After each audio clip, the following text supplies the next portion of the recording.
দোহায় আর্থনা সম্মেলনে যোগ দিতে কাতার গেলেন প্রধান উপদেষ্টা। গুরুত্ব পাবে শ্রম বাজার ও ভিসা ইস্যু, জানিয়েছে পররাষ্ট্র মন্ত্রণালয়।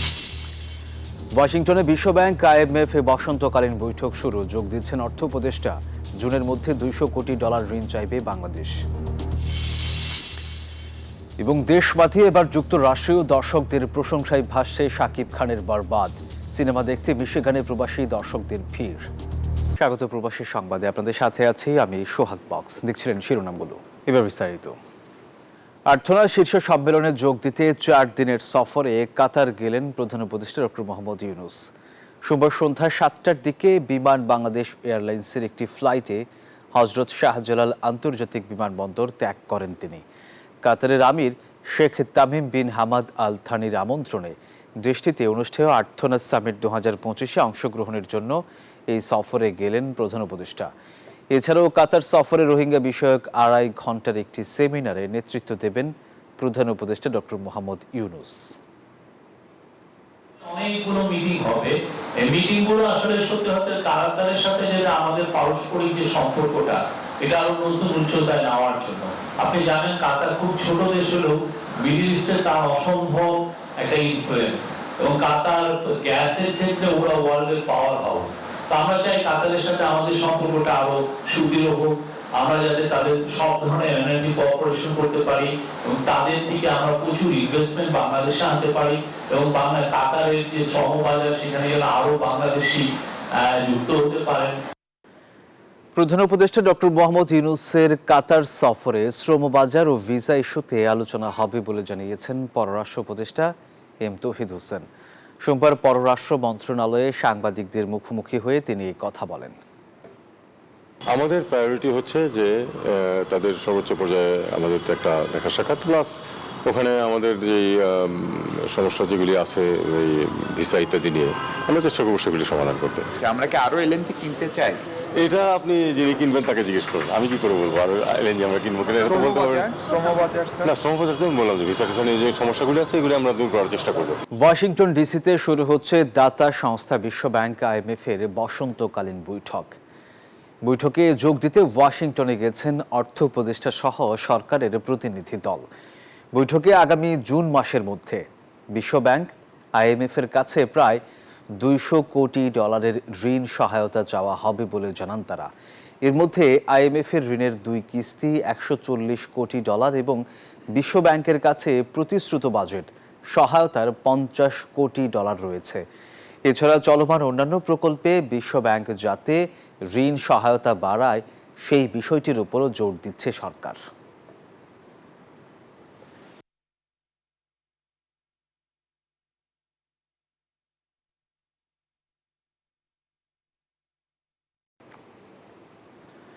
দর্শক, এই বিষয়ে আরও তথ্য জানাতে যুক্তরাষ্ট্রের নিউ ইয়র্ক থেকে এই মুহূর্তে আমাদের সাথে সরাসরি যুক্ত হচ্ছেন সহকর্মী আরিফুর রহমান।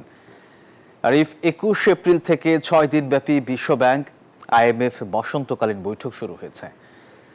সেখানে অর্থ উপদেষ্টাও যোগ দিচ্ছেন। এই বিষয়ে আপনার কাছে কি তথ্য আছে সব মিলিয়ে জানাবেন আমাদের।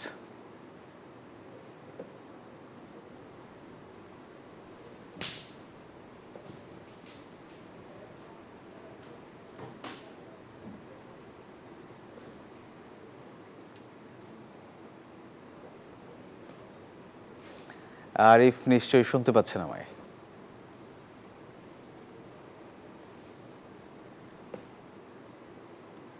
আরিফ, আপনি থাকবেন, পরবর্তীতে আবারও যুক্ত হব আপনার সাথে। লিগ্যাল রেমিটেন্স বেটার বাংলাদেশ এই স্লোগানে যুক্তরাষ্ট্রের নিউ ইয়র্কে চতুর্থবারের মতো অনুষ্ঠিত হলো বাংলাদেশ রেমিটেন্স মেলা। 2 দিনের এই মেলায় বিভিন্ন ব্যাংক ও আর্থিক প্রতিষ্ঠান অংশ নেয়। রোববার সমাপনী দিনের আলোচনায় দেশের অর্থনীতিকে শক্তিশালী করতে প্রবাসীদের বৈধ পথে রেমিট্যান্স পাঠানোর আহ্বান জানানো হয়।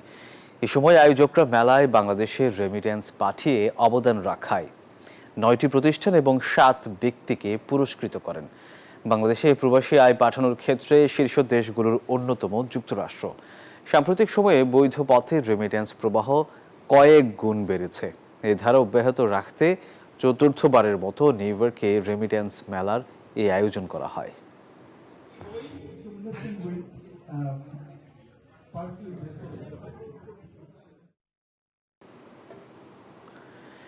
বিশ্বে হানাহানি বন্ধের বার্তা দিয়ে পৃথিবী থেকে বিদায় নিলেন ক্যাথলিক খ্রিস্টানদের সর্বোচ্চ ধর্মগুরু পোপ ফ্রান্সিস। শুধু আন্তদেশীয় নয়, পৃথিবীতে শান্তি প্রতিষ্ঠায় সম্প্রীতির বার্তা ছড়িয়ে দিয়েছেন তিনি। তার মৃত্যুতে গোটা বিশ্বে নেমে এসেছে শোকের ছায়া। গভীর শোক প্রকাশ করেছেন প্রধান উপদেষ্টা ডক্টর মোহাম্মদ ইউনূস।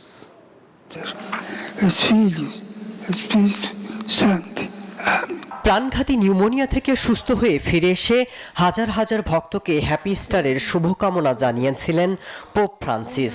মৃত্যুর একদিন আগেও তার কণ্ঠে ছিল যুদ্ধ বন্ধ করে বিশ্বে শান্তি ছড়িয়ে দেওয়ার আহ্বান। সোমবার সকালে ভ্যাটিকান থেকে বার্তা আসে, না ফেরার দেশে পাড়ি জমিয়েছেন পোপ ফ্রান্সিস।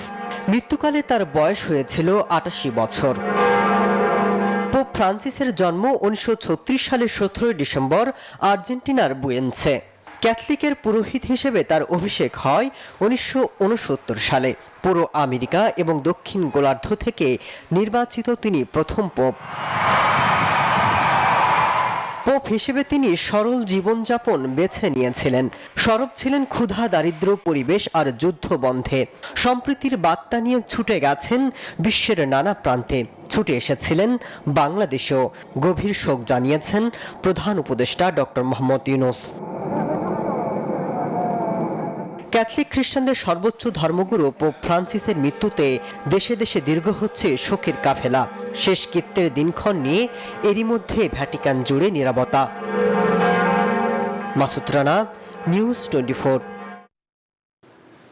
বৈশাখ মানেই বাঙালির প্রাণের উৎসব, আর তাই তো পরবাসে বৈশাখ নিয়ে থাকে নানা আয়োজন। তবে নানা কারণে মাঝে কয়েক বছর কুয়েত প্রবাসীরা সেই উৎসব থেকে বঞ্চিত হয়েছেন। এবার বাঙালি সংস্কৃতির বাহারে বর্ণিল আয়োজনে বৈশাখ উদযাপন করে তা ষোলকলাপূর্ণ করেছেন তারা। শুক্রবার কুয়েতে বাংলাদেশি দূতাবাসের আয়োজনে বৈশাখী উৎসব যেন রূপ নেয় একখণ্ড বাংলাদেশে। দুপুর থেকে দূতাবাস প্রাঙ্গণে আসতে থাকেন কুয়েতের বিভিন্ন অঞ্চলে থাকা প্রবাসী বাংলাদেশিরা। বৈশাখী উৎসবের উদ্বোধন করেন কুয়েতে নিযুক্ত বাংলাদেশের রাষ্ট্রদূত মেজর জেনারেল সৈয়দ তারেক হোসেন। ছিল সাংস্কৃতিক আয়োজনও, যা মুগ্ধ করে উপস্থিত সবাইকে। তো আমাদের যে নিজস্ব একটা ক্যালেন্ডার আছে যেটা আমরা উদযাপন করি, অবশ্যই আমরা সৌভাগ্যবান। তো এই যে আপনারা আজকে এই নতুন বর্ষকে বরণ করার জন্য সপরিবারে এসছেন, সাজগোজ করে এসছেন, এর মাধ্যমে কিন্তু আমাদের নারীর টান, দেশের সাথে টানটা আমাদের পরিস্ফুট হচ্ছে। দূতাবাস থেকে যে আয়োজনটা হয়েছে বাংলা নববর্ষ, এটা খুবই চমৎকার একটি আয়োজন। এতে করে বাংলাদেশিরা, বাংলাদেশের বিশেষ করে পরবর্তী প্রজন্ম, ওরা বাংলাদেশি কৃষ্টি কালচার, এর সাথে বাংলাদেশের যে প্রাচীন ঐতিহ্য, এগুলো সম্পর্কে জানতে পারে। প্রতি বছরের মতো এবারও কানাডার টরন্টো বাংলায় নববর্ষ উদযাপনে সর্বজনীন আনন্দ শোভাযাত্রা অনুষ্ঠিত হয়েছে। সংস্কৃতি বান্ধব টরন্টোর অভিবাসী বাঙালিরা স্বতঃস্ফূর্তভাবে এবারও আনন্দ ও খুশির জোয়ারে ভেসে গানে গানে ওই শোভাযাত্রায় অংশ নেন। ধর্ম বর্ণ নির্বিশেষে হাতে হাত মিলিয়ে ঢোল বাজিয়ে নেচে গেয়ে টরন্টোর বাঙালি পাড়া ড্যানফোর্থের রাস্তায় উৎসবের আমেজে মেতে ওঠেন তারা। মঙ্গলযাত্রায় অংশগ্রহণকারী সবাইকে ধন্যবাদ জানান এই আয়োজনের আহ্বায়ক শিবু চৌধুরী। বলেন, বাঙালির ঐতিহ্য ও কৃষ্টি তুলে ধরতে এই পরবাসে এমন আয়োজন তাদের।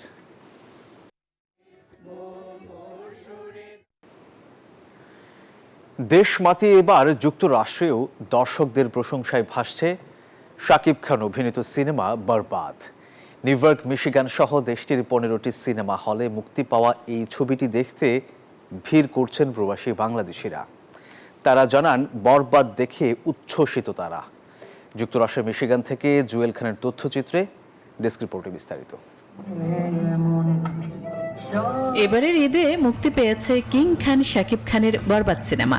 মেহেদী হাসান হৃদয় পরিচালিত এই সিনেমা মুক্তির প্রথম দিন থেকেই দাপট দেখাচ্ছে। আয়ের নিরিখেও বেশ এগিয়ে বরবাদ।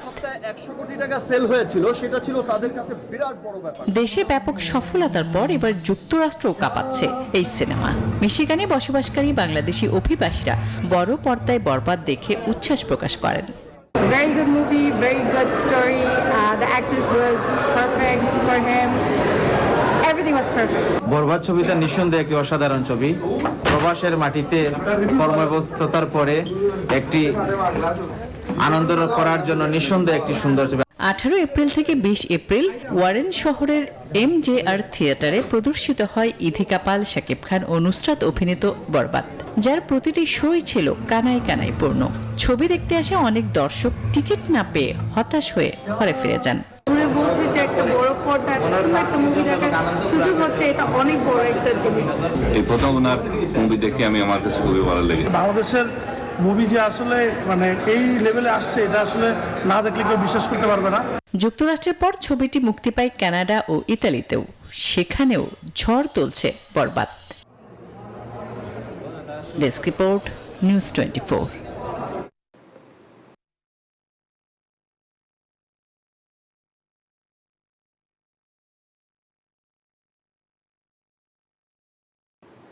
ঢাকা কলেজ অ্যালামনাই অ্যাসোসিয়েশন অস্ট্রেলিয়ার উদ্যোগে সিডনিতে হয়ে গেল পুনর্মিলনী অনুষ্ঠান, যেখানে ছুটে এসেছিলেন সুদূর ব্রিসবেন, নিউক্যাসল, ওলগং ও সিডনি সহ দেশটির বিভিন্ন প্রান্তে থাকা অভিবাসী প্রাক্তন শিক্ষার্থীরা। ছিল সাংস্কৃতিক অনুষ্ঠানও। পুনর্মিলনী অনুষ্ঠানে সমাপনী বক্তব্য রাখেন সংগঠনের সভাপতি আবু তারিক।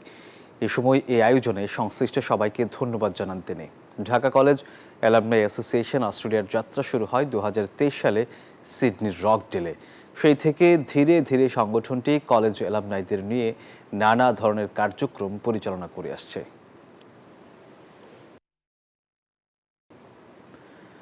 বাংলাদেশ রিপোর্টার অ্যাসোসিয়েশন সৌদি আরব পশ্চিমাঞ্চলের প্রধান উপদেষ্টা ও চ্যানেল আইয়ের জেদ্দা প্রতিনিধি প্রবীণ সাংবাদিক রুমি সাইদকে বিদায় সংবর্ধনা দেওয়া হয়েছে। তিনি দেশে চলে যাওয়ায় প্রবাসী সাংবাদিকদের সংগঠন বাংলাদেশ রিপোর্টার্স অ্যাসোসিয়েশন সৌদি আরব পশ্চিমাঞ্চলের উদ্যোগে এই সংবর্ধনা দেওয়া হয়। এ সময় আলোচনা সভা অনুষ্ঠিত হয় সোহেল রানার সভাপতিত্বে ও হানিজ সরকার উজ্জ্বল এবং মোহাম্মদ ফিরুজের যৌথ সঞ্চালনায়। এতে প্রধান অতিথি ছিলেন সংগঠনটির প্রতিষ্ঠাতা সভাপতি ও চ্যানেল আইয়ের বিশেষ প্রতিনিধি MY আলাউদ্দিন।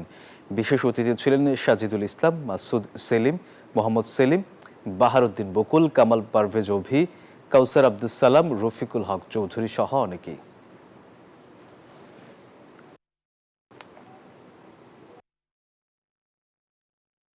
হত্যা লুটপাটের মামলা থাকলেও বিদেশের মাটিতে আয়েশি জীবন কাটছে পতিত আওয়ামী লীগ সরকারের মন্ত্রী প্রতিমন্ত্রীদের। জড়িতদের দেশে ফিরিয়ে এনে বিচারের মুখোমুখি করা হবে বলে জানান প্রধান উপদেষ্টার প্রেস সচিব শফিকুল আলম। তিনি বলেন, বর্তমান সরকার বিচার শেষ করতে না পারলেও পরবর্তী সরকার তাদের বিচার করবেই। 5 আগস্ট গণবিপ্লবের মুখে দেশ থেকে পালিয়ে যান পতিত প্রধানমন্ত্রী শেখ হাসিনা। কেবল তাই নয়, মন্ত্রী এমপিরাও দল বলে দেশ ছেড়েছেন, নয়তো আছেন আত্মগোপনে। এভাবে প্রধানমন্ত্রীর পাশাপাশি 300 আসনের এমপি মন্ত্রী পালিয়ে যাওয়া বিশ্বের রাজনৈতিক ইতিহাসে বিরল ঘটনা। যাদের বিরুদ্ধে হত্যা, দুর্নীতির গুরুতর অভিযোগ রয়েছে, তাদের দেখা যাচ্ছে বিদেশের মাটিতে খোশ মেজাজে। লন্ডনে আওয়ামী লীগ নেতার ছেলের বিয়েতে দেখা গেছে একসঙ্গে শেখ হাসিনার সাবেক 4 মন্ত্রী প্রতিমন্ত্রীকে। অন্তর্বর্তী সরকারের প্রেস সচিব জানান, জড়িতদের দেশে ফিরিয়ে এনে বিচারের মুখোমুখি করবে সরকার। আওয়ামী লীগের লিডার যারা বাইরে গিয়েছে, এদের বেশিরভাগের হাতেই রক্ত আছে। তারা বড় রকমের হিউম্যান রাইটস অ্যাবিউজের অ্যাকিউজড, যাদের বিরুদ্ধে বড় রকমের করাপশনের আছে, খুনের মামলা আছে, তাদের সবার ব্যাপারেই আমরা সিরিয়াস এবং প্রত্যেককেই আমরা ইভেন্চুয়ালি আমরা প্রত্যাবর্তন চাবো। তাদেরকে বাংলাদেশের আইনকে ফেস করতে হবে। কোনো কারণে এই সরকারের আমলে সবার বিচার কাজ শেষ করা সম্ভব না হলে নির্বাচিত সরকার যেন অব্যাহত রাখে বিচারিক কার্যক্রম, সেই প্রত্যাশাও করেন প্রেস সচিব। তাদেরকে আইনের আওতায় আনা, সেটা আমাদের কেন, আমি মনে করি আমাদের পরবর্তী যে কোনো গভর্নমেন্ট, সবার জন্য এটা একটা নৈতিক দায়িত্ব। আমরা আমাদের কাজটা খুব ভালোভাবে করব এবং আমরা আশা করব যে আমরাই যেন কাজটা একটা শেষ করে যেতে পারি। জানান, যারা জুলাই বিপ্লব চলাকালে গণহত্যায় জড়িত ছিল, জাতিকে কলঙ্ক মুক্ত করতেই দ্রুত তাদের বিচার করা উচিত। এরা বাংলাদেশের মানুষের টাকা চুরি করে নিয়ে বাইরে যে মৌজ ফুর্তি করছে। ফজলে রাব্বি, সৌরভ, নিউজ 24, ঢাকা। শেখ হাসিনা সহ পরিবারের 10 সদস্যের জাতীয় পরিচয়পত্র NID লক করেছে নির্বাচন কমিশনের অধীন জাতীয় পরিচয় নিবন্ধন অনুবিভাগ। সোমবার নির্বাচন কমিশন সূত্রে এই তথ্য জানা গেছে। একটি চিঠির মাধ্যমে এই তালিকাভুক্ত 10 জনের এনআইডি লক করা হয়েছে। যাদের এনআইডি লক করা হয়েছে তারা হলেন শেখ হাসিনা, সজীব ওয়াজেদ জয়, সাইমা ওয়াজেদ পুতুল, শেখ রেহানা, টিউলিপ রিজওয়ানা সিদ্দিক, আজমিনা সিদ্দিক, শাহিন সিদ্দিক, বুশরা সিদ্দিক, রাদওয়ান মুজিব সিদ্দিক এবং তারিক আহমেদ সিদ্দিক। নথিপত্র অনুযায়ী গত 16 ফেব্রুয়ারি জাতীয় পরিচয় নিবন্ধন অনুবিভাগের মহাপরিচালক এএসএম হুমায়ুন কবিরের মৌখিক নির্দেশে এই সিদ্ধান্ত কার্যকর হয়।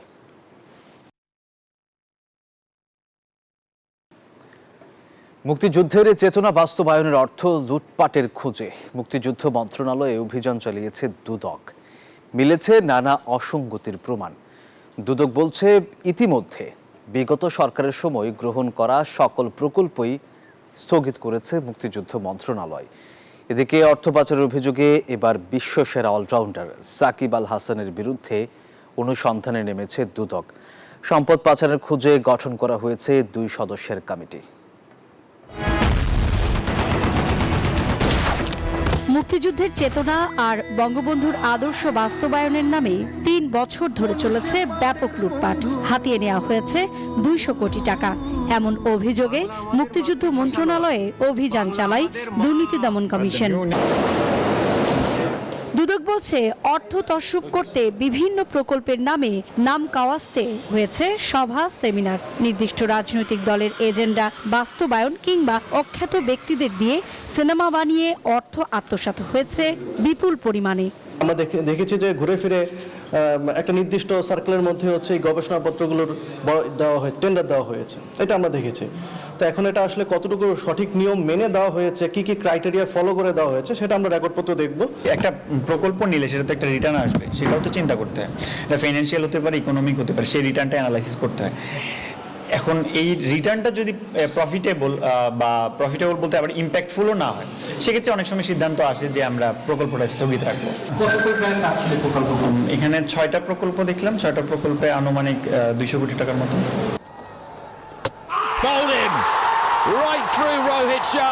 এদিকে সাবেক বিশ্বসেরা অলরাউন্ডার সাকিব আল হাসানের বিরুদ্ধে অর্থ পাচার সহ নানা অভিযোগ খতিয়ে দেখতে 2 সদস্যের কমিটি গঠন করেছে দুর্নীতি দমন কমিশন।